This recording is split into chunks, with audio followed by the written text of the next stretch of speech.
teman-teman semuanya, kami dari kelompok 2, kelas 11.7 dan 11.8 akan memaparkan materi Spirit Perdamaian dalam Budaya Indonesia. Sebelum masuk ke pemaparan materi, izinkan saya memperkenalkan teman-teman saya. Ada saya Angelica dari 11.7, Dea dari 11.8, Firman dari 11.7, Kevin dari 11.8, dan Rensi dari 11.7. Di sini kami membagi subbab. Yang pertama, makna spirit perdamaian. Kedua, makna budaya Indonesia. Ketiga, praktik spirit perdamaian. Keempat, ayat Alkitab. Kelima, tokoh inspirasi. Keenam, filosofi kemanusiaan di Indonesia. Ketujuh, peluang. Kedelapan, tantangan. Kesembilan, tindakan spirit perdamaian. Dan kesepuluh, kesimpulan. Pertama, makna spirit perdamaian. Makna spirit perdamaian yang dimaksud adalah kita bisa berdamai dengan hati dan keluarga kita, maka kita dapat mendamaikan masyarakat yang luas. Kedua, makna budaya Indonesia. Makna budaya Indonesia yang dimaksud adalah mencakup warisan nilai-nilai, tradisi, bahasa, seni, dan norma-norma yang diteruskan dari generasi ke generasi, seperti saling menghormati, toleransi, gotong royong, dan musyawarah. Penting diingat bahwa budaya Indonesia sangat beragam, mencerminkan pluralitas etnis, suku, dan agama. Sehingga hubungan antara budaya Indonesia dan Alkitab dapat bervariasi tergantung pada konteks lokal dan keberagaman agama di berbagai wilayah. Dari kedua makna tersebut dapat disimpulkan bahwa spirit perdamaian dalam budaya Indonesia ialah semangat berdamai dengan keluarga, teman, hingga masyarakat yang mencakupi nilai-nilai budaya di Indonesia. Ketiga, praktik spirit perdamaian. Praktik spirit perdamaian dalam budaya Indonesia di lingkup masyarakat sering melibatkan gotong royong, musyawarah, dan kearifan lokal. Masyarakat cenderung menyelesaikan perbedaan dengan pendekatan kolaboratif, menempatkan kepentingan bersama di atas kepentingan pribadi, serta menghargai nilai-nilai kegotong royongan untuk menciptakan harmoni dan perbedaan di komunitas mereka. Keempat, ayat Alkitab. Matius 5 ayat 9. Berbahagialah orang yang membawa damai, karena mereka akan disebut anak-anak Allah. Jadi maksud dalam Alkitab ini adalah pembawa perdamaian yang benar-benar dalam damai akan menuai kebenaran. Keinginan Tuhan adalah agar kita yang mengenal Dia belajar hidup damai dalam diri kita terlebih dahulu. Kemudian kita dapat memancarkan kedamaian itu kepada orang lain, membawa ketenangan dan kebijaksanaan dalam situasi tegang, dan dengan demikian menjadi terang bagi dunia. Mazmur 145 ayat 9. Tuhan itu baik pada semua orang dan penuh rahmat terhadap segala yang dijadikannya.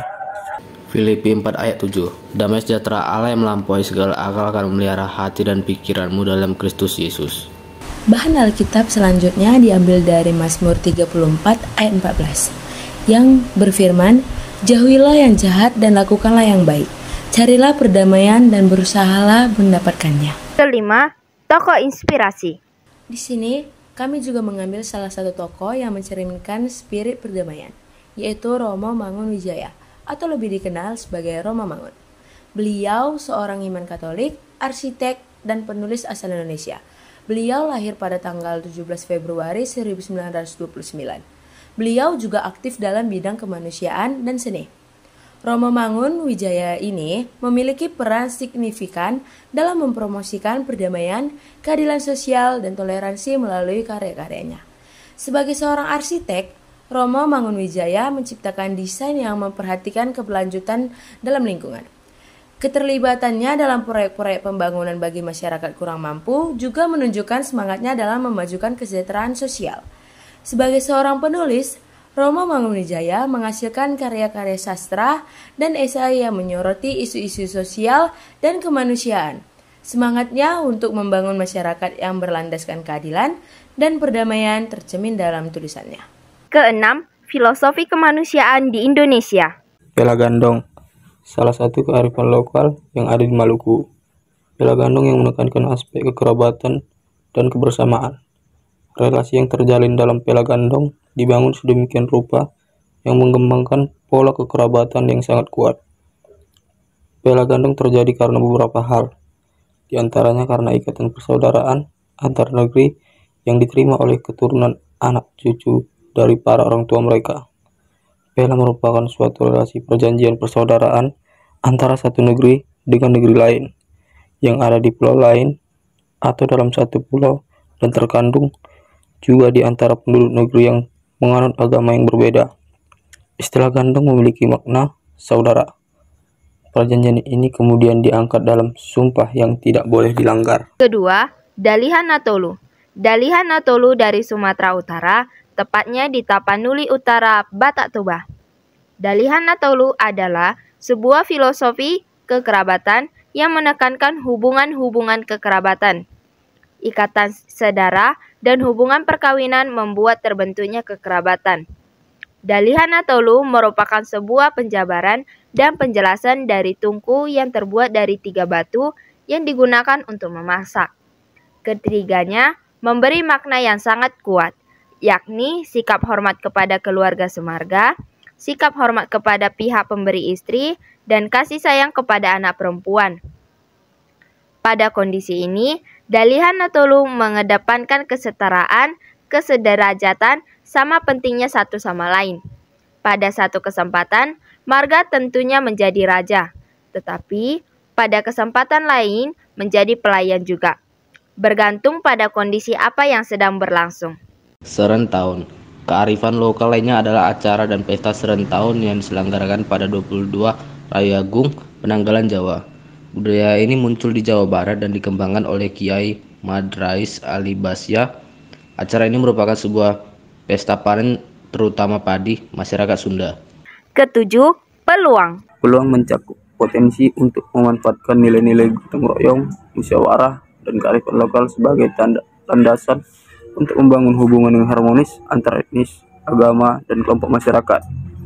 Kesenian tradisional dan upacara adat juga dapat menjadi sarana yang efektif untuk memperkuat rasa persatuan. Kedelapan, tantangan.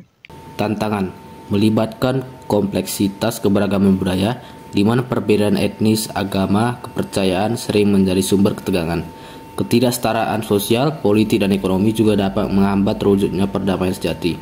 Selain itu, perlu upaya lebih lanjut dalam penanganan konflik lokal serta peningkatan kesadaran akan pentingnya dialog pengertian lintas budaya. Kesembilan, tindakan spirit perdamaian. Adapun tindakan membangun spirit perdamaian dalam budaya Indonesia yaitu yang pertama, gotong royong. Kita harus aktif terlibat dalam kegiatan gotong royong bersama masyarakat setempat untuk membangun rasa solidaritas dan kerjasama. Hormati perbedaan budaya, yaitu terima dan hargai keberagaman budaya di sekitar Anda, ajarkan dan praktikkan penghargaan terhadap tradisi dan kepercayaan masyarakat lain. Pendidikan multikultural. Dukung dan promosikan program pendidikan yang memperkaya pengetahuan siswa tentang budaya-budaya yang beragam di Indonesia. Toleransi antaragama secara singkat menciptakan kedamaian di Indonesia dengan mempromosikan penghargaan terhadap perbedaan kepercayaan dan keyakinan, serta mendorong dialog yang menghormati dan memahami perspektif agama lain. Ini meminimalkan konflik agama dan memperkuat kerukunan antar umat beragama. Dan yang terakhir, menjaga tradisi lisan dan budaya. Menjaga tradisi lisan dan budaya berarti mempertahankan warisan budaya seperti cerita rakyat dan tradisi adat untuk memperkokoh identitas bangsa dan memupuk rasa persatuan. Dengan demikian, dapat mengurangi konflik antar kelompok dan menciptakan kedamaian melalui penghargaan terhadap keberagaman budaya. Ke-10, kesimpulan.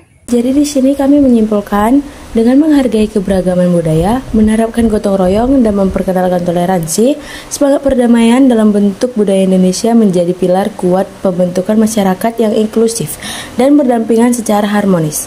Kelestarian nilai-nilai ini menjadi kunci untuk menjaga kedamaian dan menyebarkan semangat positif bagi kemajuan bersama. Berikut ini foto-foto yang mencerminkan spirit perdamaian dalam budaya Indonesia. Terima kasih semuanya telah menonton video pemaparan materi kami. Shalom.